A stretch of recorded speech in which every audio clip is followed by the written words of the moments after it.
చూపే సాక్షి, క్రమమైన మార్గమేమిటో చూపే సాక్షి, ఉన్నతున్నట్టు చూపే సాక్షి, సత్య సాక్షి, ఉన్నతున్నట్టు చూపే సాక్షి, సత్య సాక్షి, సత్య సాక్షి, సత్య సాక్షి, సత్య సాక్షి, సత్య సాక్షి.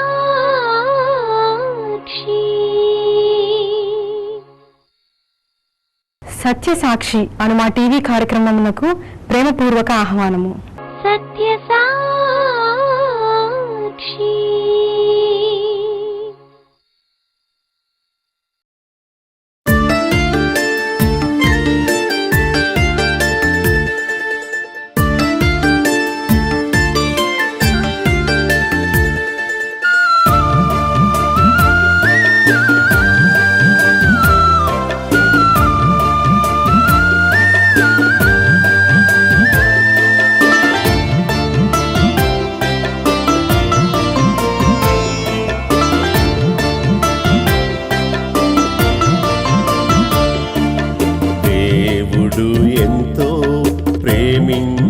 మనలన్ దేవుడు ఎంతో ప్రేమించే మనలన్ క్రీస్తును పంపేను భువికే, క్రీస్తును పంపేను భువికే, నశించుచున్న మానవులను బ్రోవా, నశించుచున్న మానవులను బ్రోవా, నిత్య జీవాము నీవా.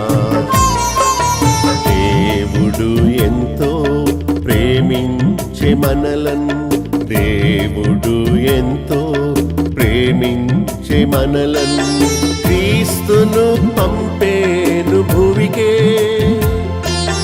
క్రీస్తును పంపేను భువికే.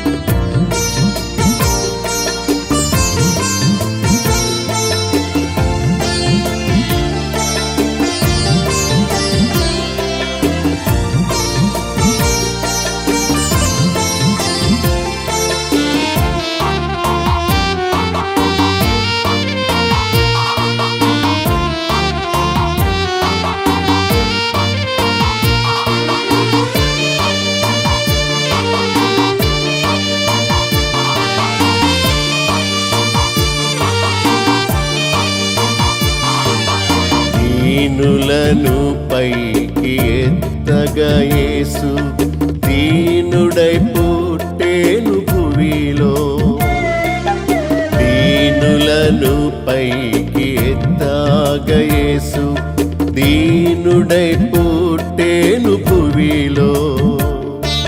పాపుల రక్షింప ప్రభు యేసు క్రీస్తు, పాపుల రక్షింప ప్రభు యేసు క్రీస్తు పరము నుండి దిగి వచ్చే, పరము నుండి దిగి వచ్చే. దేవుడు ఎంతో ప్రేమించే మనలన్, దేవుడు ఎంతో ప్రేమించే మనలన్ క్రీస్తును పంపేను భువికే, క్రీస్తును పంపేను భువికే.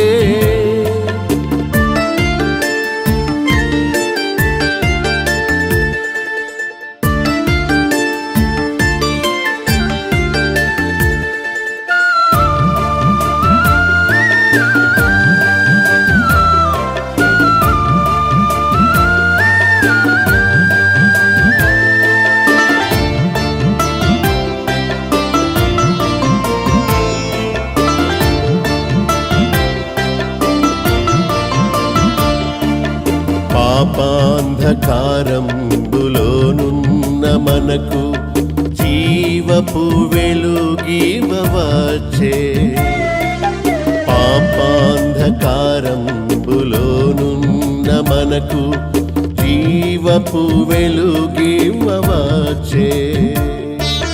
పాపుల రక్షింప ప్రభు యేసు క్రీస్తు, పాపుల రక్షింప ప్రభు యేసు క్రీస్తు పరము నుండి దిగివచ్చే, పరము నుండి దిగివచ్చే.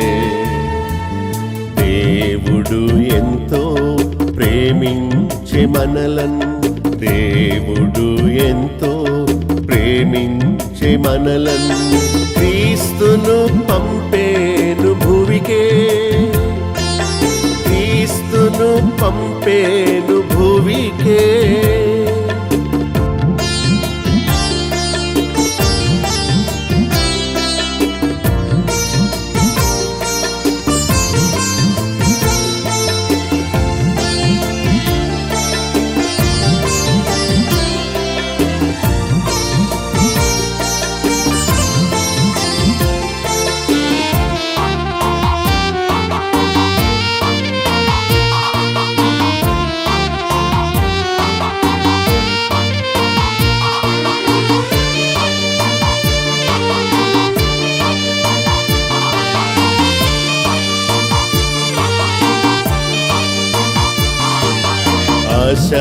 అశాంతిలోనున్న మానవ కోటికి నిత్యమైన శాంతినివ్వా,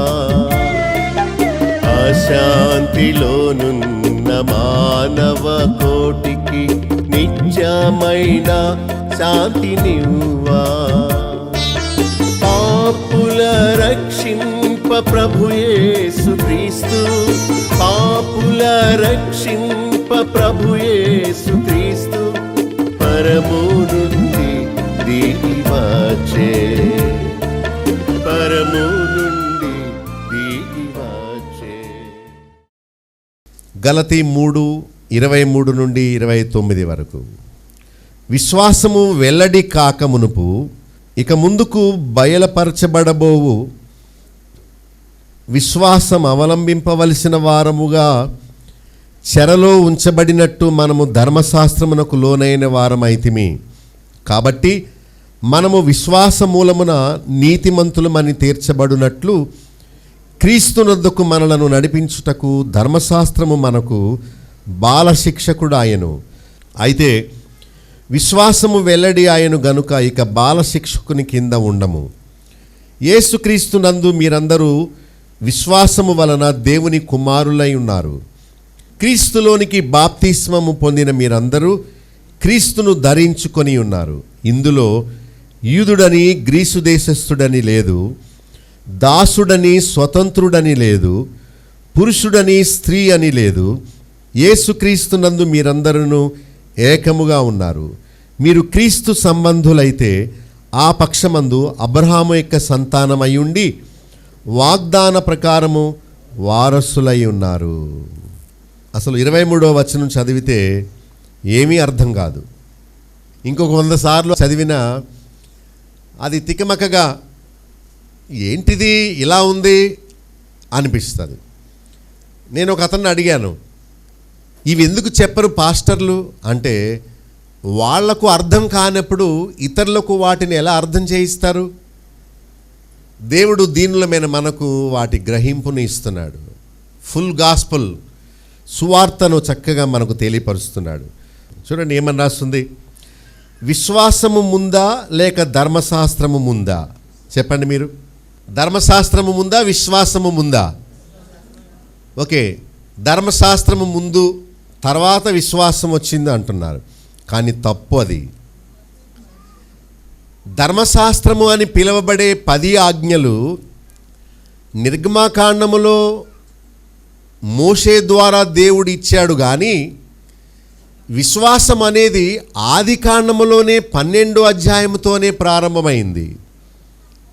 అంటే 12వ అధ్యాయంతో కాదు, హేబెలుతో ప్రారంభమైంది 4వ అధ్యాయంలోనే.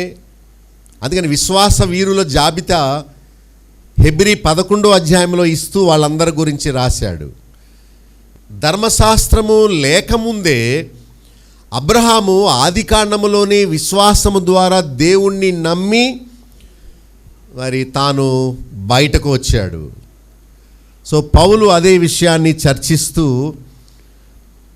విశ్వాసము అన్నిటికంటే ముందు నుండి ఉన్నది అని చెప్తున్నాడు. విశ్వాసము అర్థము కాక మునుపు, అంటే విశ్వాసము వెల్లడి కాక మునుపు 23వ వచనంలో చెరలో ఉంచబడినట్టు ధర్మశాస్త్రమునకు మనందరము లోనైన వారము, అయితే ఇక ముందు బయలుపరచబడిన విశ్వాసమును అవలంబింపవలసిన వారము. అది ఆ వచనం యొక్క భావం. ఏమంటుందంటే విశ్వాసము అంటే ఏంటో తెలియనప్పుడు మనందరము ఆచారాల్లో ఉండేవారము. ధర్మశాస్త్రము అనే చెరలో ఉంచబడిన వారము. అయితే ఎప్పుడైతే విశ్వాసము బయలుపరచబడిందో మనము ఆచారాలను విడిచిపెట్టి విశ్వాసమును అనుసరించవలసిన వారము అని. సింపుల్గా అర్థం చేసుకోవాలంటే ఫస్ట్ దేవుని మందిరానికి వచ్చాం, ఓకే, ఇదే ధర్మశాస్త్రము. వచ్చి పిల్లవాడికి ప్రీ స్కూల్లో సిట్ స్టాండ్ అని నేర్పుతారు. సిట్ అంటే ఏం చేయాలి? కూర్చోవాలి. స్టాండ్ అంటే నిలబడి, మాట్లాడకుండా ఇలాగా నోటి మీద వ్రేలు వేసుకోవాలి, అంటే సైలెంట్గా ఉండడం నేర్పిస్తారు. నీ పేరేంటి, వాట్ ఈజ్ యువర్ నేమ్ అని, మై నేమ్ ఈజ్ అని తన పేరేదో చెప్పడం నేర్పిస్తారు. వరుసగా వెళ్ళడం నేర్పిస్తారు. టైంకి బెల్ కొట్టగానే బయటికి వెళ్ళిపోవడం నేర్పిస్తారు. విజిల్ వేయగానే మళ్ళీ లైన్గా వచ్చి వాళ్ళ బెంచెస్ మీద వాళ్ళ సీట్లో వాళ్ళు కూర్చోవడం నేర్పిస్తారు. ముందు ఇది నేర్పిస్తారు కదా. ఆ తర్వాత ABC అంటారు, లేదా 1 2 3 అంటారు, లేదా ఆ ఈ ఊ అని అప్పుడు నేర్పిస్తారు. అలాగే విశ్వాసం అనేది నేర్చుకునే ముందు ధర్మశాస్త్రాన్ని మనం అనుసరించాలి. ధర్మశాస్త్రము అంటే వచ్చుట, వినుట,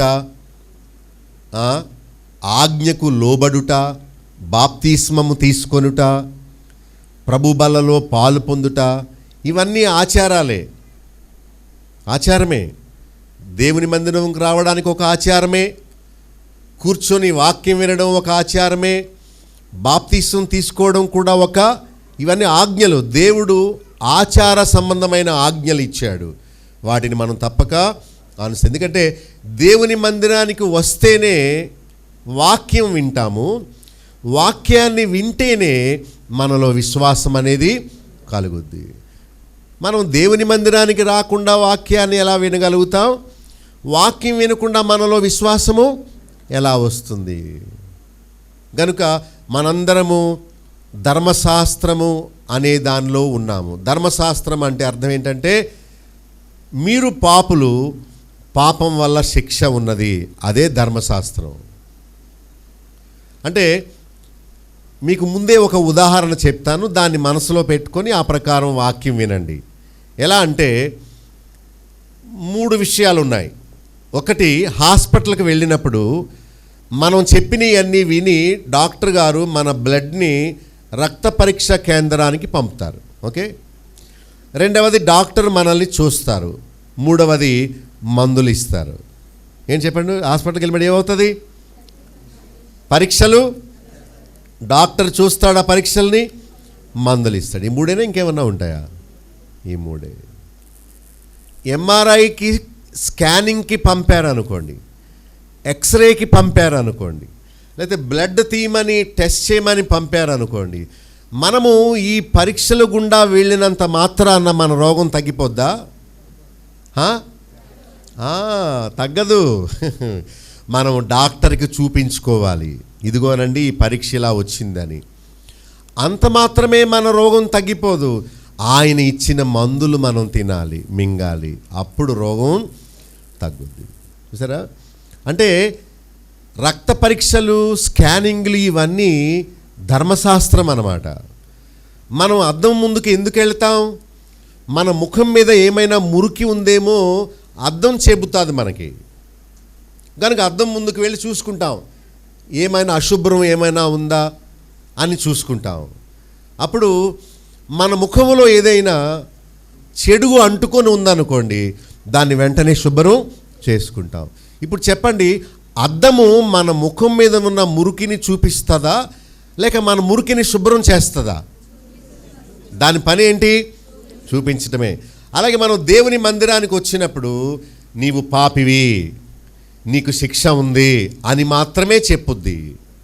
అయితే మనల్ని కడిగేవాడు వేరే ఆయన ఉన్నాడు, దేవుడు. సో రక్త పరీక్షలు లేక స్కానింగ్లు, ఎక్స్రేలు తీసుకున్నంత మాత్రాన రోగం పోదు. అవన్నీ ఏం చేస్తున్నాయి? ఫలాని రోగం అని చెబుతాయి అంతే. ఇప్పుడు గట్టిగా గాలి పీల్చి అలా బిగపట్టమంటాడు. స్కానింగ్ అప్పుడు పడుకున్నారు కదా మీరు, అప్పుడు ఆయన చిన్న గమ్ రాసి ఇలా కానీ ఒక చోట ఇలా నొక్కుతాడు. నొక్కినప్పుడు లోపల ఉన్న లివర్ ఎలా ఉందో తెలుస్తుంది, కిడ్నీలు ఎలా పనిచేస్తున్నాయో తెలుస్తుంది, గాల్ బ్లాడర్లో ఏమైనా రాళ్ళు ఉన్నాయేమో తెలుస్తుంది, ఊపిరితిత్తు ఎలా తెరుచుకుంటుందో, ఎలాగా మరి కుచించుకుంటుందో అది గమనిస్తారు. లోపల అబ్డామిన్లో ఉన్నవన్నీ అల్ట్రాసౌండ్ ద్వారా చక్కగా ఇలా పరీక్ష చేస్తాడు. ఇక నీరుడి సంచిలో ఏమైనా రాళ్ళు ఉన్నాయేమో అని బాగా నీళ్లు త్రాగి రమ్మంటారు. ఫుల్గా తాగే, బాటిల్ అంతా తాగే, ఫుల్గా తాగేసి అప్పుడు రా అంటారు. నువ్వు ఏం చేయి, ఎన్ని లక్షల పరీక్షలు చేయించుకో, రోగం తగ్గదు. ఈ పరీక్షలన్నీ ఎందుకోసం? రోగం ఫలాని అంతస్తులో ఉన్నదని చెప్పడానికి తప్ప టెస్టుల వల్ల మన రోగం పోదు. అలాగే దేవుని మందిరము, పాస్టర్ గారు, ఇవన్నీ వాక్యము, ఇవన్నీ కూడా టెస్టులు లాంటివి. ధర్మశాస్త్రము మనము పాపం చేస్తున్నామని మనకు చూపిస్తుందే కానీ ధర్మశాస్త్రానికి మన పాపమును తుడిచివేసే శక్తి దానికి లేదు. కనుక మరి టెస్టులు చేయించుకోద్దా? చేసుకోకపోతే మన అనారోగ్యం ఎలా తెలుస్తుంది? కనుక తప్పక మనం టెస్టుల గుండా వెళ్ళాలి. ఒక డాక్టర్ అన్నారట, నీకు టైఫాయిడ్ అయి ఉంటుంది, మందులు రాసేస్తున్నాను అన్నాడు. నేనన్నాను, అతనెవరు టైఫాయిడ్ అయి ఉంటుందని చెప్పడానికి? ఏమంటే స్టెథోస్కోప్ పెడితే టైఫాయిడ్ తెలిసిపోద్దా? అటు దొంగ అనమాట. అటు చీకట్లో బాణం వేసినట్టు టైఫాయిడ్కో మాత్ర, మలేరియాకో మాత్ర, ఇంకో మాత్ర ఏంటి, ఇంకొక రోగానికి ఇంకో మాత్ర, ఇలా 4 మాత్రలు వేసి ఏదో పడుతుందని అనుకుంటున్నాడు. డాక్టర్ దగ్గరికి వెళ్ళగానే ఆ వ్యాధి లక్షణాలను బట్టి ఫలాని టెస్ట్ చేయాలని చెప్తాడు. ఆ టెస్ట్లో చూసి నీకు ఫలాని అనారోగ్యం ఉందని చెప్పాలి. ఆ అనారోగ్యానికి తగిన మందును డాక్టర్, అది కరెక్ట్ డాక్టర్ అయితే అలా డయాగ్నోస్ చేస్తాడు. అలాగే దేవుని మందిరానికి మనం రావాలి. ఓకే, గుర్రాన్ని నీళ్ళ దగ్గరికి తీసుకురావాలి. కానీ నీళ్లు తాగడం బాధ్యత ఎవరిది? గుర్రానిదే, ఎద్దుదే. మనమే ఆ గుర్రం, ఆ ఎద్దు. వాక్యం వినిపించడం దేవుడి పని, కృప చూపించడం ఆయన పని. అయితే దేవుడిచ్చే రక్షణను అందుకోవడం మన పని, విశ్వాసం ఉంచడం మన పని. ఆ తలకాయ పట్టుకొని మనం నీళ్ళలో గుంజుతున్నాం అనుకోండి, తాగో లాగు అన్నాం అనుకోండి, ఎంత గుంజినా అది అని ఉంటుంది, కానీ లాగట్లేదు అనుకోండి నీళ్ళు ఆ చెరువులో నుండి. మనం ఏం చేస్తాం? ఎంత కొడితే మటుకు అది తాగుద్ది. అందుకనే సామెత వచ్చింది, ఎద్దును నీళ్ళ దగ్గర తోలుకెళ్ళగలమే కానీ దాంతో నీళ్లు తాగించలేమని. కనుక పాత నిబంధన అంతా ధర్మశాస్త్రము, క్రొత్త నిబంధన అంతా భక్తి జీవితం. ఇప్పుడు చూడండి, బాగా అర్థం అవుద్ది. విశ్వాసం అంటే ఏంటో అర్థం కాక మునుపు, వెల్లడి కాక మునుపు మనందరము కేవలము వస్తూ పోతూ ఉండేవారము. అంటే చెరలో ఉంచబడినట్టుగా ధర్మశాస్త్రమునకు లోనైన వారము, ఆజ్ఞల్లో ఉండేవారం అంతే. అయితే ఇక ముందు, అంటే ఇప్పుడు అది వచ్చిన తర్వాత, విశ్వాసం అంటే ఏంటో అనేది అర్థమైన తర్వాత ఇక ఆచారాలని విడిచిపెట్టి విశ్వాసాన్ని అనుసరించాలి. ఇప్పుడు చిన్నపిల్లవాడు ఎప్పుడు సిట్టు స్టాండ్ చేస్తూ ఉంటాడా? వాడికి ఎంతసేపు ఇలాగ అనుకుని స్కూల్కి వెళ్ళి వస్తూ ఉంటాడా? ఎరా పిల్లోడా ఏమి నేర్చుకున్నావు అంటే, ఇదిగో నోటి మీద వేలేసుకోవడం నేర్చుకున్నాను అంటాడా? స్కూల్కి వెళ్ళి ఏమి నేర్చుకున్నావంటే, మమ్మీ నువ్వు కూర్చోడు, సిట్ అంటే కూర్చో, స్టాండ్ అంటే లే, ఇదే నేర్చుకున్నానంటే 10th క్లాస్కి వచ్చిన తర్వాత కూడా. ఇవన్నీ బాల శిక్షకుడు అంటే స్కూల్ టీచరు నేర్పించేవి అన్నమాట ఇవన్నీ. కానీ దానికంటే ఉన్నతంగా మనం ఎదగాలి. ఏమవ్వాలి? నేను ఎప్పుడు చెప్తుంటాను, విమానం మీద పైకి పైకి ఎగిరే కొలది భూమి మీద ఉన్న ఆబ్జెక్ట్స్ అన్నీ, వస్తువులన్నీ ఇంకా చిన్నిగా కనిపించాలి. మనం కూడా ఆత్మీయంగా ఎదిగే కొలది ప్రారంభములో ఉన్న మూలపాఠాలు, ఆచారాలు మనకి చిన్నివిగా లెక్కలేనివిగా మనకు అనిపించాలి.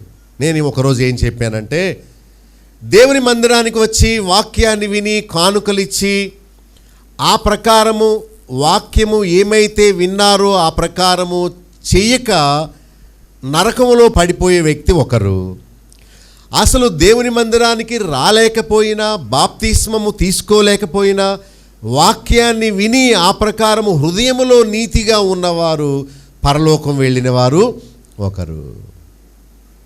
దానిలో మీరు ఎవరిగా ఉండాలనుకుంటే మీరే చెప్తారు.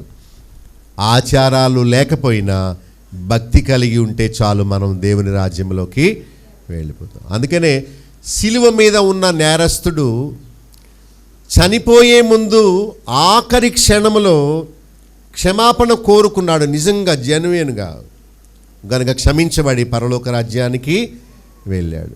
కనుక మన ఆచారాలు మనలను పరలోకం చేర్చవు, కానీ పశ్చాత్తాప హృదయము ఒక్కటే మనకు క్షమాపణ కలిగించి దేవుని రాజ్యంలో మనల్ని అర్హులుగా చేస్తుంది. మరి భక్తి ఏంటో అర్థమైన తర్వాత ఆచారాల్ని వదిలిపెట్టి మనం విశ్వాసాన్ని అనుసరించాలి. చరిత్రలో మార్టిన్ లూథర్ అనే భక్తుడు ఒక ఆయన ఉన్నాడు. ఏం పేరు ఆయన పేరు? ఈ రోమన్ క్యాథలిక్స్ ఏం చేశారంటే బైబిల్ దాచేసి వాళ్ళు ఒక క్రొత్త బైబిల్ని ముద్రించారు. వాళ్ళు ఈ బైబిల్ చదవరు, వాళ్ళు ఇంకా పుస్తకం ఒకటి వాళ్ళకు అనుకూలంగా రాసుకున్న బైబిల్ ఒకటి చదువుతూ ఉంటారు. దీనిలోనేమో విగ్రహారాధన పాపం అని బైబిల్లో ఉంటే వాళ్ళు దాన్ని ప్రస్తావించరు, ఎందుకంటే వాళ్ళు చేసేదే విగ్రహారాధన కనుక, బొమ్మల పూజ కనుక. దీనికి వ్యతిరేకమైన గ్రంథం ఒకటి రాశారు. కానీ దేవుడు ఏమన్నాడు? దీనికి ఏమి కలపకూడదు, ఏమి తీసివేయకూడదు. కలిపితే తెగుళ్ళు వస్తాయి, తీసివేస్తే పరలోకములో వారికి పాలు ఉండదని చెప్పాడు. ప్రజల్ని అజ్ఞానులుగా చేశారు. 1, 2, 3 శతాబ్దాల్లో, అంటే యేసు ప్రభు చనిపోయిన 100-200 సంవత్సరాల వరకు బాగానే సంఘం నడిచింది, ఆదిమ సంఘం అని. 3-4 శతాబ్దాల కాలంలో వీళ్ళు బయలుదేరారు, రోమన్ క్యాథలిక్లు వచ్చి అసలు బేసిక్ ఫండమెంటల్స్, పునాది సత్యాలని తీసేసి చెత్త అంతా పెట్టేశారు. అప్పటి నుండే ఈ ఆచారాలన్నీ వచ్చేసినాయి. దీని వెనుక సాతాను ఉన్నాడు.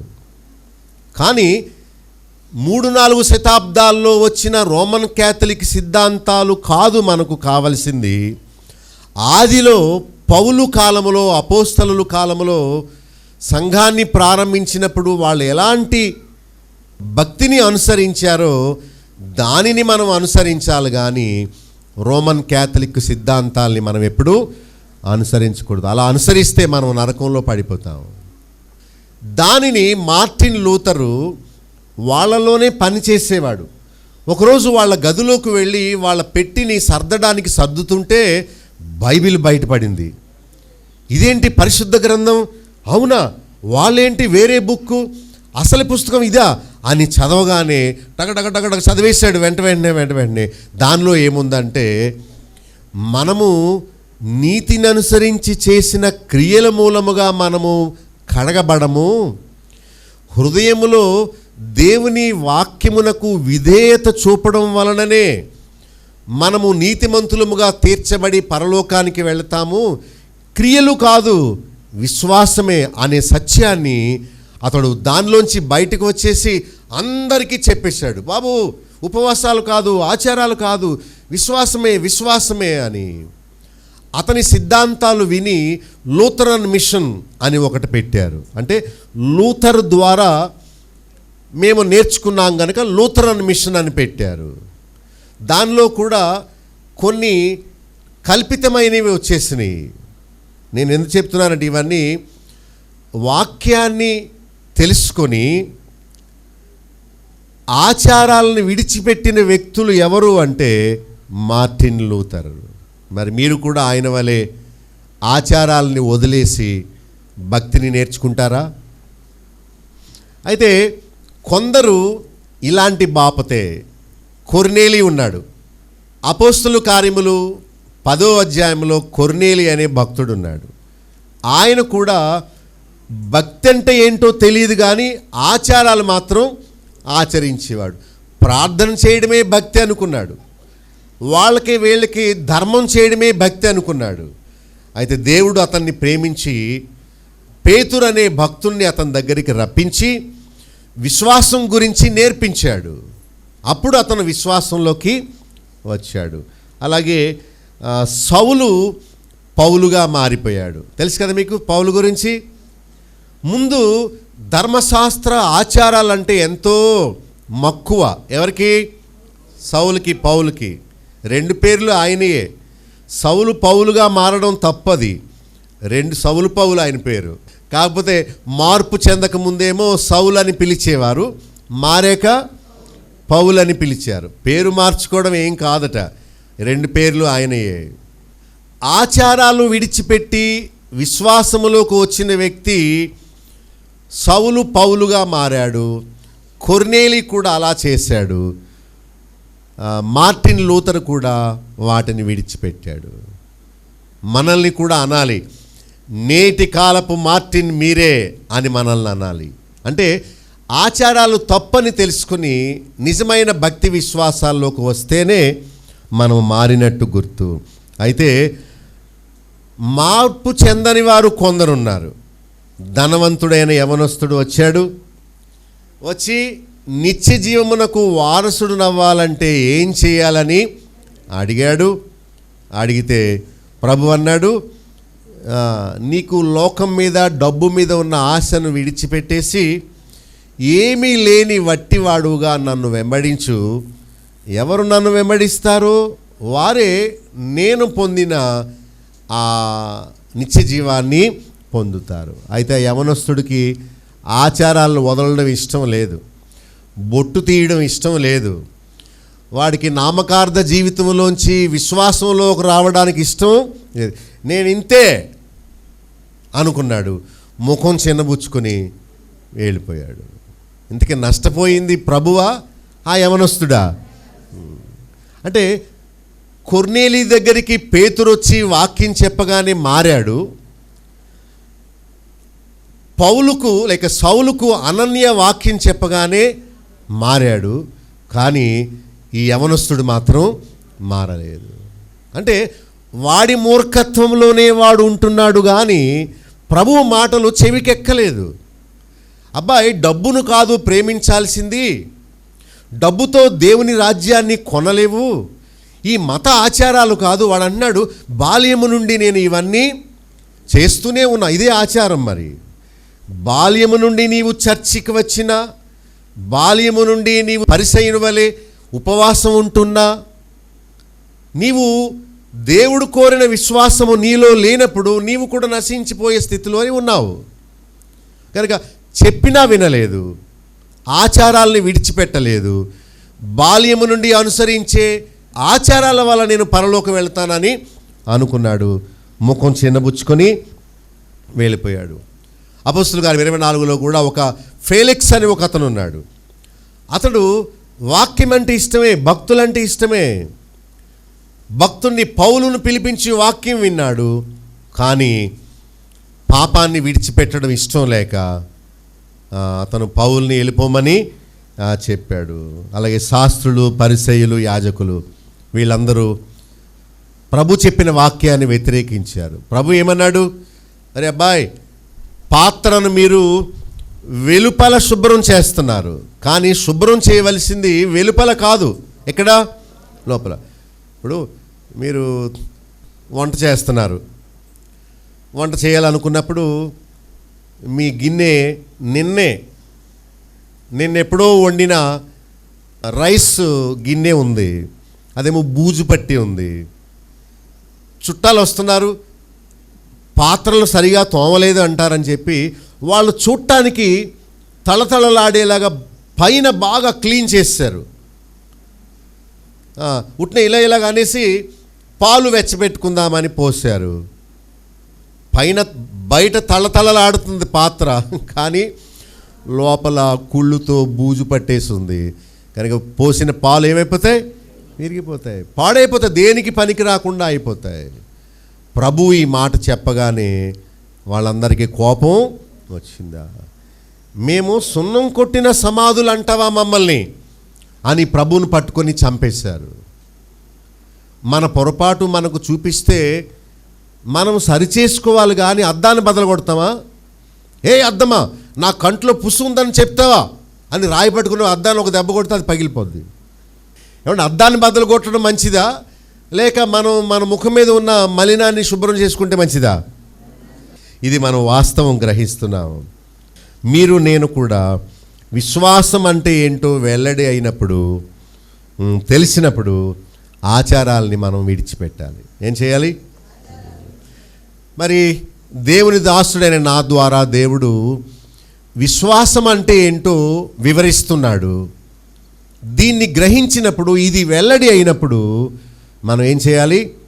ధర్మశాస్త్ర సంబంధమైన ఆచారాలు, క్రైస్తవ లోకములో ఉన్న ఆచారాలను ఏం చేయాలి? విడిచిపెట్టేయాలి. పూర్వము తెలియక మనుషులు చెప్పింది చేశాం, ఇప్పుడు విశ్వాసాన్ని మరి చేపడదాం. నేను కూడా తెలియక చేశాను గనుక దేవుడు నన్ను క్షమించాడు. ఇప్పుడు సత్యం తెలిసిన తర్వాత అది తప్పు, ఇది సత్యం అని చెప్పగలుగుతున్నాను. అదే 23వ వచనం మనకు చెప్తుంది. 24వ వచనం చూస్తే, ధర్మశాస్త్రము ఒక బాల శిక్షకుడు, అంటే ఆ ధర్మశాస్త్రము మనల్ని క్రీస్తు నొద్దకు నడిపిస్తుంది అంతే.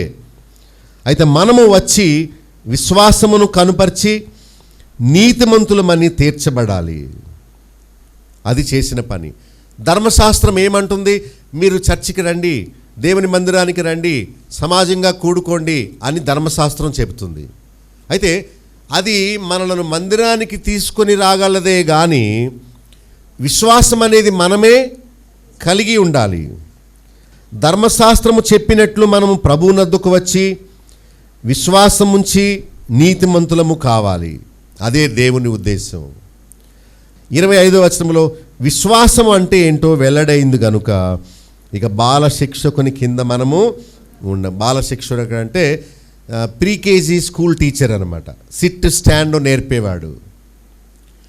ఎప్పుడైతే మనకు క్రీస్తునందలి విశ్వాసం అంటే ఏంటో అర్థమైపోయిందో ఇక ఆచారాలకు మనం ప్రాధాన్యత ఇవ్వము, వాటిని విడిచిపెడతాం. 26వ వచనంలో యేసుక్రీస్తులో అందరూ విశ్వాసము వలన దేవుని కుమారులు అవ్వాలి. చూసారా, ఒక్కొక్క మెట్టు ఎలా చెబుతున్నాడు? దేవుని కుమారులం అవ్వాలి. క్రీస్తు కుమారులం అవ్వాలా, దేవుని కుమారులం అవ్వాలా? అది చాలామంది ఈ బుద్ధి జ్ఞానం లేక మనందరము యేసుక్రీస్తు బిడ్డలము హల్లెలూయా అంటున్నాడు. బైబిల్లో అలా చెప్పట్లేదు. ఏమని చెప్తుంది బైబిలు? యేసుక్రీస్తులో అందరూ విశ్వాసము వలన దేవుని కుమారులం అవ్వాలి. యేసుక్రీస్తు ఎలా దేవుని కుమారుడో మనం కూడా యేసుక్రీస్తు వలె దేవుని కుమారులము అవ్వాలి, దత్తత చేయబడాలని చెప్తుంది బైబిల్. అప్పుడు ఏం చేయాలి? 27లో క్రీస్తులోనికి బాప్తిస్మము పొందాలి. అప్పుడు క్రీస్తును మనం ధరించుకోవాలి. ఒక పెయింట్ డబ్బాలోకి మనం ఒక పెన్ను వదిలేసామనుకోండి, అప్పుడు ఆ పెన్ను పెయింట్ డబ్బాలోకి వెళ్ళిపోద్ది. రెడ్ కలర్ పెయింట్ అయితే ఆ పెన్ అంతా ఏ కలర్ వచ్చేస్తుంది? రెడ్. బ్లాక్ పెయింట్ అనుకోండి, అప్పుడు ఏమొస్తుంది బయటికి తీసినప్పుడు? Black paint. వైట్ కలర్ అనుకోండి పెయింట్, ఆ పెన్ అంతా వైట్ కలర్లోకి. బాప్తిస్మం అంటే ఏంటంటే యేసుక్రీస్తులోకి ముంచబడాలి. యేసుక్రీస్తులోకి ముంచబడి బయటకు వచ్చిన వారు యేసుక్రీస్తును ధరించుకున్నవారు అవుతారు. అదే బాప్తిస్మము. అంటే క్రీస్తులో బాప్తిస్మము పొందిన వారు క్రీస్తును ధరించారు. ఒకవేళ యేసుక్రీస్తు రక్తములో కడగబడ్డామనుకోండి, ఆ రక్తము రెడ్ కలర్లో ఉందనుకోండి, ఆ ఎర్రని రంగులో ముంచబడిన మనము ఇప్పుడు ఎర్రని రంగు ఉన్న యేసుక్రీస్తు వలె మనము ఆయన చేత మనం కప్పబడతాం, ఆయన చేత ఆవరించబడతాం. ముంచబడిన వస్తువు తన శరీరమంతా ఎలా రంగును పూసుకుంటుందో, కలిగి ఉంటుందో, పూర్తిగా మనం యేసుక్రీస్తులోకి బాప్తిస్మము. ఆ పెన్ను బయటికి తీసినప్పుడు ఏ రంగు అయితే దానిలో ముంచబడిందో ఆ రంగుతో అది బయటకు వస్తుంది. ఒక ఉదాహరణ నేను అల్లాను మీకు బాగా అర్థం అవ్వాలని. ఇప్పుడు నా పాత రంగు కనిపించదు. ఇప్పుడు ఎర్రని రంగులో నేను ములిగి తేలాను కనుక ఇప్పుడు ఎర్రని రంగుతో నేను కనిపిస్తాను, కానీ నేను ఇప్పుడు పాత రంగుతో కనబడి, ఎందుకంటే ఆ పాతది క్రొత్త దాని చేత కప్పివేయబడింది, మూయబడింది. నా పాత నేచర్ తొలగిపోయి యేసుక్రీస్తు స్వభావాన్ని సంతరించుకుంటాను. అదే యేసుక్రీస్తులోనికి బాప్తిస్మము తీసుకోవడం అంటే. చాలామంది బాప్తిస్మం తీసుకున్నామని చెబుతున్నారు కానీ యేసుక్రీస్తును ధరించిన వారు కాదు. అంటే ఏ మూల చూసినా, ఏ క్రియలు, ఏ నడవడి, ఏ వినికిడి, ఏ దృష్టి, ఏ మాటలు, ఏ తలంపులు, ఏ ప్రేమ చూచినా యేసుక్రీస్తే కనిపించాలి. మరి బాప్తిస్మం తీసుకున్న వాళ్ళందరూ ప్రభువుని ధరించిన వారుగా ఉన్నారా? ఇప్పుడు లేరు. వాళ్ళు నీళ్ళల్లో ములిగేశారు కానీ యేసుక్రీస్తులో ముంచబడి పైకి లేవలేదు. సో బాప్తిస్మం అంటే ఇదే, యేసుక్రీస్తుతో పాటు చచ్చిపోవడమే. ఆయన ములిగాడు, నేను ములుగుతాను. చిలకరింపు కాదు. దరిద్రులు, దొంగలు, నరకానికి పాత్రులు చిలకరింపు బాప్తిస్మం ఇస్తారు. కనుక మనము తెలుసుకోవాల్సిన విషయం ఏంటంటే యేసుక్రీస్తులో మనము ముంచబడాలి పూర్తిగా. నేను ఎందుకు చెప్పానంటే పెయింట్ డబ్బాలో ఏదైనా కర్ర పుల్ల కానీ ఏదైనా వస్తువు కానీ ముంచితే ఎలా ఫుల్గా అదే పెయింట్లోకి వచ్చేస్తుందో, యేసుక్రీస్తులో బాప్తిస్మము పొందిన మనము సేమ్ ఆయన వలె మనం బయటకు రావాలి. ఆయన వలె బయటకు రావడం అంటే శ్రమలు పొందే మనస్సు మనం కలిగి ఉండాలి. యేసుక్రీస్తుతో పాటు మనం కూడా చనిపోవాలి. అది దేవుడు కోరిన భక్తి. తర్వాత 28లో అందరూ ఏకముగా ఉండాలి. ఎలా ఉండాలి అంటే ఎట్టి భేదము లేకుండా ఉండాలి. ఎవరెవరు? అందరంటే ఎవరెవరు? క్లారిటీ ఇచ్చాడు అక్కడ. యూదుడు, గ్రీసు దేశస్థుడు, దాసుడు, స్వతంత్రుడు, పురుషుడు, స్త్రీ, క్రీస్తులు అందరూ ఏకముగా, ఐక్యముగా. అంటే యేసు ప్రభువుని నమ్ముకున్నాక ఇక కులం ఉండదు. నువ్వు నీ కులాన్ని ప్రస్తావిస్తున్నావు అంటే నువ్వు దేవుణ్ణి నమ్మలేదన్నమాట. నీలో భేదాభిప్రాయాలు ఉన్నాయన్నమాట. ఎవరైనా మీరెవరు అని అడిగినా కూడా ఏం చేయాలి? మీరు దేవుడు పెట్టారు. ఏ కులం, ఏ వర్ణం అంటే నోరు మూసుకో. నిన్ను కోసిన ఎర్రని బ్లడ్డే, నన్ను కోసిన ఎర్రని బ్లడ్డే. కులం అడక్కో, బుద్ధి లేదని అడగాలి మనం. కొన్ని ఫారమ్స్ మీద ఏ కులం అంటారు, మనం దాన్ని పూర్తి చేయకూడదు, అది వదిలేయాలి అంతే. అప్పుడు అడిగారు అనుకోండి, ఏమో మా అమ్మ నాన్న మాకు చెప్పలేదు నేనేం కులం, మరి నాకు ఏం కులం తెలియదు అని చెప్పాలి. వాళ్ళు ఏం చేస్తారు? అప్పుడు మీ అమ్మ నాన్న పిలువంటే వాళ్ళు చదువుకోలేదు, వాళ్ళకి ఏం తెలియదు అంటాం. కులం లేదు, గెలవలేదు. యేసు ప్రభుని నమ్మక ముందు మనం ఎవరెవరమో ప్రభువుని నమ్మాక అది చచ్చిపోవాలి. అతను ఎవరో లాస్ట్లో కులం పేరు ఎట్టాడట. అంటే అర్థం ఏంటి? నేను పలానాను చూసుకో అని చెప్పడం అన్నమాట. దరిద్రుడు వాడు ఇంకా చావలేదు, యేసుక్రీస్తులో చావలేదు కనుక తోకలు ఎట్టాడు, కులం తోకలు. యూదుడని, గ్రీసు దేశస్థుడని, ఇంకా ఏంటి, దాసుడని, స్వతంత్రుడని, పురుషుడని, స్త్రీ అని భేదము లేదు. అందరూ క్రీస్తులో ఏకముగా ఉండాలి. ఇక లాస్ట్లో 29వ వచనంలో, ఇక నుండి వీరు క్రీస్తు సంబంధులుగా, క్రీస్తు వారుగా ఉండి వారసత్వాన్ని పొందాలి. ఏం పొందాలి? మీకు ఈ చేతికి ఎన్ని వేళ్ళు ఉన్నాయి, ఈ చేతికి ఎన్ని వేళ్ళు ఉన్నాయి? 5 5 ఎంత? 10 విషయాలు, 10 నిమిషాలు. ఫస్ట్ది ఏంటంటే 23వ వచనంలో, చెరలో ఉన్నవారు బయలుపరచబడిన విశ్వాసాన్ని అవలంబించాలి. అవలంబించడం అంటే వెంబడించడం. చెరలో నుండి, చెర అంటే ఆచారాలు అనే చెర, అంటే బందికాన. నేను ఇంతే, నేను చేయకుండా ఉండలేకపోతున్నా, అదే చెర. సో పాపం అనే చెర, ధర్మశాస్త్రం అనే చెర, ఆచారాలు అనే చెరలో నుండి, 40 రోజుల శ్రమకాలం అనే చెరలో నుండి మనము బయటకి వచ్చేయాలి, రావాలి. రెండవది విశ్వాసము వెల్లడి అవ్వాలి. అంటే విశ్వాసమును గూర్చిన వాక్యాన్ని వినాలి. ముందేమో బయటికి రావాలి. రెండవది విశ్వాసం అనే వాక్యము మనం వినాలి, వెల్లడి అవ్వాలి. అంటే వాక్యాన్ని వినాలి. ఆచారాల వాక్యం కాదు సుమండి. ఏ వాక్యం? విశ్వాసమును గురించిన వాక్యము వినాలి. సరే, ముందేమో చెరలోంచి బయటకు రావాలి. రెండవది విశ్వాసము వెల్లడి అవ్వాలి, అంటే వాక్యాన్ని వినాలి. మూడవది 24వ వచనంలో విశ్వాసాన్ని కనుపరచాలి, అంటే నమ్మకాన్ని కలిగి ఉండాలి. బయటికి రావాలి, వాక్యాన్ని వినాలి, నమ్మాలి. విశ్వాసం అంటే ఏంటి? నమ్మిక, నమ్మకాన్ని ఇక 4వది నీతిమంతులుగా తీర్చబడాలి, కడగబడాలి. ఏమవ్వాలి? అని ఎప్పుడైతే నమ్ముతామో విశ్వాసము వలన దేవుడు మనలను కడుగుతాడు, కానీ మనం డబ్బు ఇచ్చిన మూలాన కాదు. కడుగుతాడా? 10,000 కడుగుతాడు దేవుడు? దేవా నేను పాపిని, నన్ను క్షమించంటే కడుగుతాడు, కానీ ఇది 10,000 ఇచ్చాను, స్పాన్సర్ చేశాడా లేగా అంటాడు దేవుడు. ఎవరికి కావాలి నీ 10,000? పాస్టర్ జేబులు వేసుకున్నాడు, కానీ నాకేం చెందదు. విశ్వాసము వలననే నీవు కడగబడి నీతిమంతుడుగా. అక్కడికి ఎన్ని అయినాయి? 4 అయినాయి. ఇక 5వది 25వ వచనంలో, మనము బాలశిక్షకుని నుండి విడుదల పొందాలి. ఏమవ్వాలి? అంటే ఆచారాలని విడిచిపెట్టి మనం నిజమైన భక్తిలోకి వచ్చేయాలి. ఆచారం అంటే ఏంటంటే, వచ్చాను కదా ఇదే ఆచారం, ఇచ్చాను కదా ఇదే ఆచారం, ఇంకేం చేయమంటావు ఇదే ఆచారం. బాప్తీసం తీసుకో తీసుకో తీసుకో అని నన్ను సంధించిన మూలాన తీసుకున్నాను కదా, నీ బాధపడలేక. మీటింగ్ పెట్టించుకో, ఇంటి దగ్గర పెట్టించుకో అంటే ఏదో కూడా సరే పెట్టు, ఏం చేస్తాం?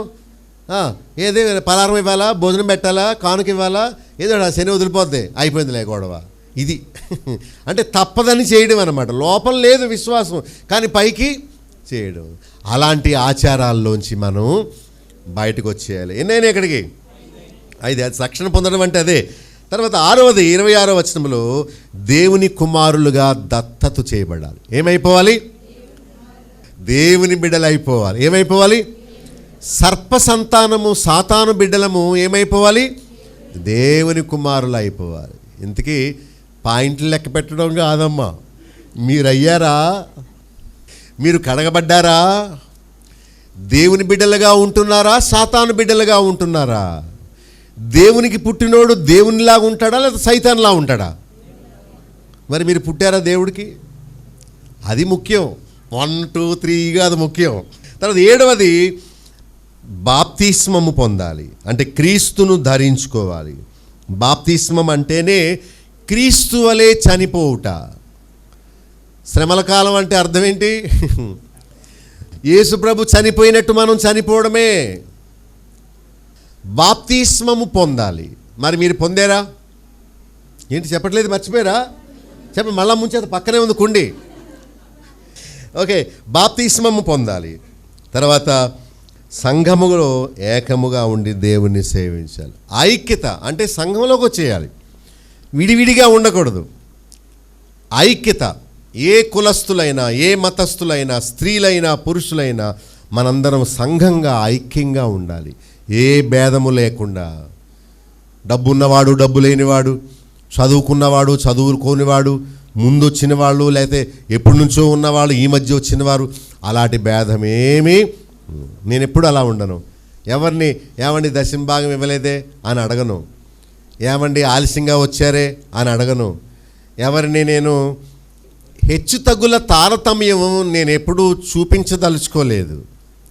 కొత్తగా వచ్చిన వాళ్ళని ప్రేమించడం, పాత వాళ్ళని పక్కనుండు అనడం అలా ఎప్పుడు నేను చేయలేదు.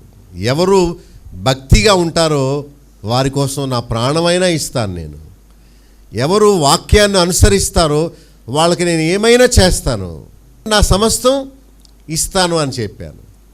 మనందరం ఐక్యంగా ఉందాం, ప్రేమగా ఉందాం. కులం చూసుకోవద్దు, మతం చూసుకోవద్దు, సాంఘిక హెచ్చు తగ్గులు చూసుకోవద్దు. అసలు డబ్బును బట్టి ప్రేమించే స్థలం ఇది కానే కాదు. ప్రేమ, ఐక్యత, మనందరం ఐక్యంగా ఉందాం, సత్యములో ఐక్యంగా ఉందాం.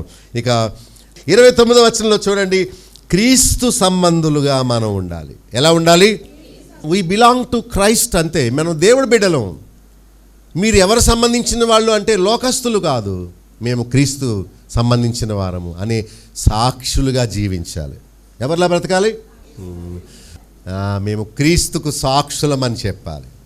అంతేగాని కులానికి లేకపోతే మాది పలానా చర్చ్ అమ్మ అని ఎవరి పేరు చెప్పుకోకూడదు. అతను వెళ్తాడో లేదో చూసుకోండి. ఎవరి పేరు చెప్పుకో. క్రీస్తుకు సాక్షులు. ఎవరి సాక్షులు? యెహోవా సాక్షులు కాదు. ఎవరి సాక్షులు? క్రీస్తుకు సాక్షులుగా ఉండాలి. ఇక లాస్ట్ది ఏమంటారు అనుకున్నారు? వారసత్వాన్ని పొందాలి, వాగ్దానాన్ని. వారసత్వం అంటే ఏమీ లేదు, పరలోకంలో చేరడమే అంతే. నేను మీకు స్థలము సిద్ధపరచ వెళ్ళుచున్నాను అన్నాడు. అంటే అక్కడ మన అల్టిమేట్ గోల్, మన చివరాఖరి గమ్యం ఆయన రాజ్యంలో ప్రవేశించడం తప్ప ఇంకేమీ కాదు. సరే, ఇప్పుడు చెప్పండి. అయిపోయింది నా వర్తమానికి, మీ వర్తమానం చూసి చెప్పండి. 1, చెరలోంచి బయటికి రావాలి.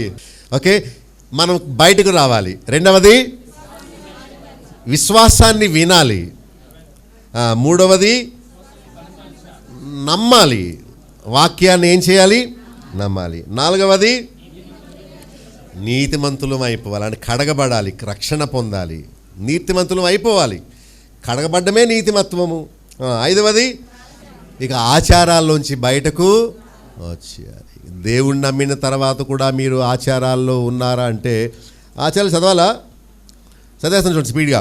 యూదుల ఆచారం, ఉపవాసాలు, బలులు, నైవేద్యాలు, సున్నతి, సంవత్సరానికి ఒకసారి ఆలయానికి రావడము, బట్టలు చింపుకోవడము, పాపములో దొరికిన వారిని రాళ్లతో కొట్టి చంపడము, విశ్రాంతి దినము శనివారము, శవాలకు సుగంధ ద్రవ్యాలు పూయడం, గుడారాల పండగ, కోతకాలపు పండగ, చేతులు కడుగుకొని భోజనం చేయడం, పస్కా పండుగ, ఏఫోదు ధరించడం, ఇదంతా యూదుల ఆచారం. క్రైస్తవ ఆచారాలు చెప్పనివ్వండి. రెడీగా ఉన్నారా? క్రిస్మస్ పండుగ, భస్మ బుధవారము, మంచి శుక్రవారము, పరిశుద్ధ వారము, మట్టల ఆదివారము, ఈస్టర్ పండుగ, సమాధుల పండుగ, రన్ ఫర్ జీసస్, ఇది ఎక్కడదో మరి, పరుగాట, ఎవడు పరిగెట్టమన్నాడు, వేలం పాటలు, ఉపవాసాలు, 40 దినాల శ్రమ దినాలు, బట్టల రంగు మార్చుకోవడం, సిలువలు మోయడం, షాలోమ్ అని చెప్పడం, ప్రైజ్ ది లార్డ్ అని చెప్పడం, మరణాత అనడం, ప్రభువుకి స్తోత్రం అనడం, హల్లెలూయా అని చెప్పడం, వాగ్దానాల పండుగలు, యెరూషలేముకు యాత్రలు, అభిషేకాలు, స్వస్థతలు, తైలము, అంగీలు, త్రిత్వము, చిలకరింపు, పెళ్లి బాప్తిస్మము, గుడులు గోపురాలు కట్టుకోవడం, ఇవన్నీ నేటి క్రైస్తవ ఆచారాలు. ఇక హిందూ మత ఆచారాలు, బొట్టు, ఎదురు రమ్మని పిలవడం, ముహూర్తాలు చూసుకోవడం, అమావాస్య, అష్టమి, దశమి, ఆషాఢము, దిష్టి బొమ్మలు, పిండాకుడు, ఇందాక చెప్పానే, వీధిపోటు, పుణ్యకార్యాలు, తీర్థయాత్రలు, స్నానాలు, తుమ్మితే ఆగిపోవడం, సూర్య నమస్కారాలు, ఇవన్నీ హిందూ మత ఆచారాలు. వాటిలోంచి మనం ఏం చేయాలి? వచ్చారా? పోనీ వస్తారా? వస్తాం. సరే, ఎన్నైనా ఎక్కడికి? 5 ఆ తర్వాత 6 చెప్పండి. దేవుని కుమారులుగా మనందరం దత్తత. అంటే మన బిడ్డలు మనలాగే ఉంటారు కదా, అలాగే మనం కూడా దేవుడికి పుడితే మనం ఎవరిలా ఉండాలి? యేసుక్రీస్తు దేవుని కుమారుడు, సేమ్ దేవుళ్ళలాగే ఉన్నాడు. మనం కూడా చిన్ని యేసుక్రీస్తుల వలె. మేము చూసి ఎవరైనా సైతాన్ అంటారా? దేవుడు కుమారుడు అంటారా? తర్వాత ఏం చేయాలి? బాప్తిస్మము పొంది క్రీస్తును ధరించుకోవాలి. ఓకే, 28వ వచనంలో సంఘముగా ఐక్యతగా ఉండాలి. ఎలా ఉండాలి? ఐక్యతగా. తర్వాత క్రీస్తు సంబంధులుగా ఉండాలి. వారసత్వాన్ని అంటే స్వాస్థ్యాన్ని, ఏంటి మన స్వాస్థ్యం? కన్ను మూసుకోండి, ప్రార్థన చేసుకుందాం, ప్రభు బలలో పాలు పొందుదాం. గొప్ప దేవా, నీ వాక్యం ఎంత మధురమైంది నాయన. మేము భోజనమే మర్చిపోయాం. నీ సన్నిధి, మీరు మాతో ఉన్నారు నాయన. మాకు తెలుసు లోకమంతా ఆచారాల్లో ఉంటే మమ్మల్ని భక్తిలో తీసుకువచ్చారు.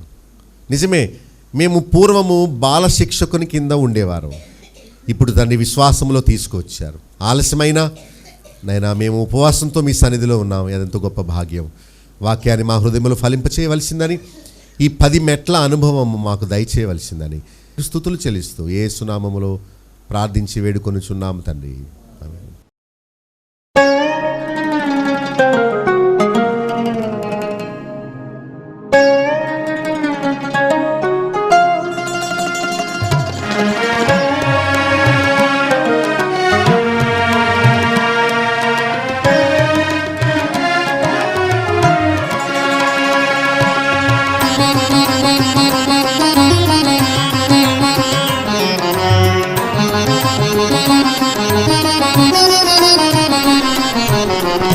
దేవా, ఏమని నిన్ను పొగడగలను? నేను ఏమిచ్చి రుణం తీర్చుకొందున్?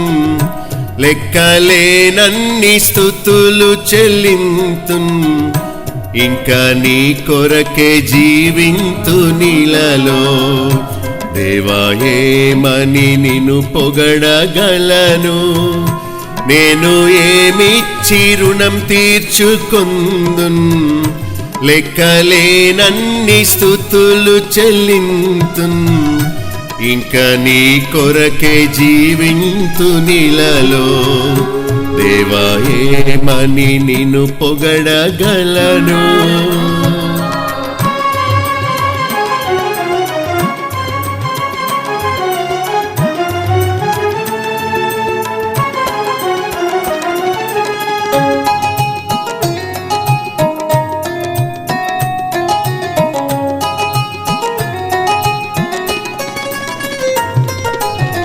పాప శాపములో నీకు దూరముగా గడిపాను నేనెంతో కాలం. నరక పాత్రుడనై నీదు ఉగ్రతకు గురి అయితే నేనెంతో కాలం. ప్రేమించావు, నన్ను క్షమించావు, ప్రాణమునిచ్చి నాకై బలి అయినావు. తుది శ్వాస విడిచేంత వరకు నే జీవింతు నీ మహిమ కొరకే. నే జీవింతు నీ మహిమ కొరకే. దేవా, ఏమని నిన్ను పొగడగలను? నేను ఏమిచ్చి రుణం తీర్చుకొందున్? లెక్కలేనన్ని స్తుతులు చెల్లింతున్. ఇంకా నీ కొరకే జీవింతు నీలలో. దేవా, ఏమని నిన్ను పొగడగలను?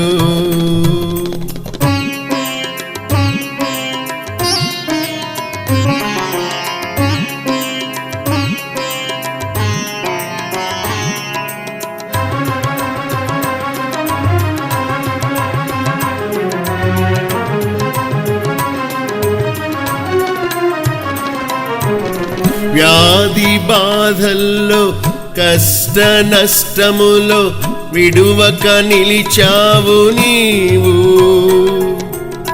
మరణ వేదనలో మనో దుఃఖములో ఆదరించావు నీవు. మరువగలనా ప్రేమను నేను? విడువగలనా ఎన్నడైనా? తుది శ్వాస విడిచేంత వరకు నే జీవింతు నీ మహిమ కొరకే. నే జీవింతు నీ మహిమ కొరకే. దేవా, ఏమని నిన్ను పొగడగలను? నేను ఏమిచ్చి రుణం తీర్చుకొందున్? లెక్కలేనన్ని స్తుతులు చెల్లింతున్ ఇంకా నీ కొరకే జీవింతు నీలలో దేవా ఏమని నిన్ను పొగడగలను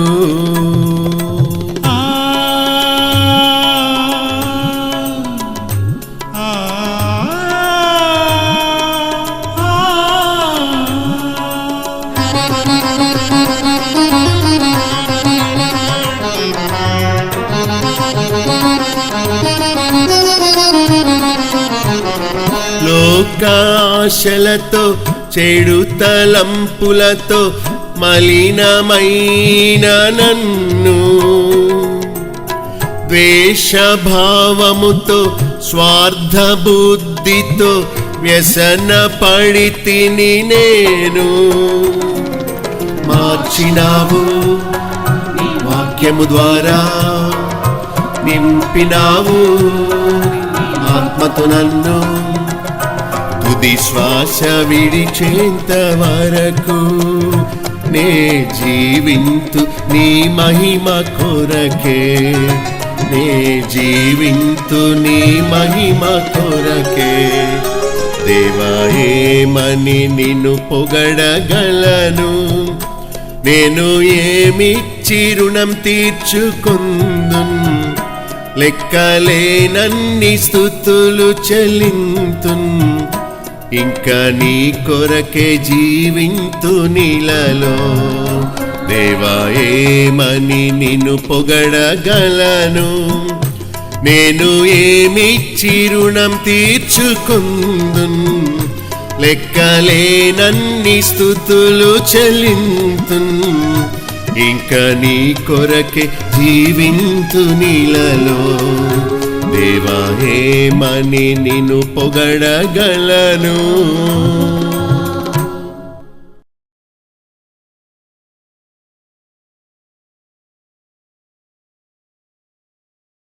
ఇంతవరకు మీరు సత్యసాక్షి టీవీ కార్యక్రమంలో పాస్టర్ బాబులుక్ గారి సందేశాలు వినియున్నారు. ఈ వర్తమానాలపై మీకు గల అభిప్రాయాలు, ప్రశ్నలు, సూచనలు నేరుగా మాతో పంచుకొనవచ్చు. బేతేల్ అసెంబ్లీ అను మా సంస్థ ద్వారా ప్రచురింపబడిన కొన్ని విలువైన పుస్తకాలు మీకు ఉచితంగా పంపించగలము. మీరు మీ పోస్టల్ అడ్రస్ మాకు SMS చేయండి, మీ ఇంటికి వాటిని పంపించగలము. ప్రతిరోజు ఎంతో శ్రద్ధగా వీక్షించే సత్యసాక్షి కార్యక్రమాన్ని గురించి మీ బంధుమిత్రులకు తెలియచెప్పండి. ప్రభు దీవెనలు మీకు మెండుగా కలుగుతాయి.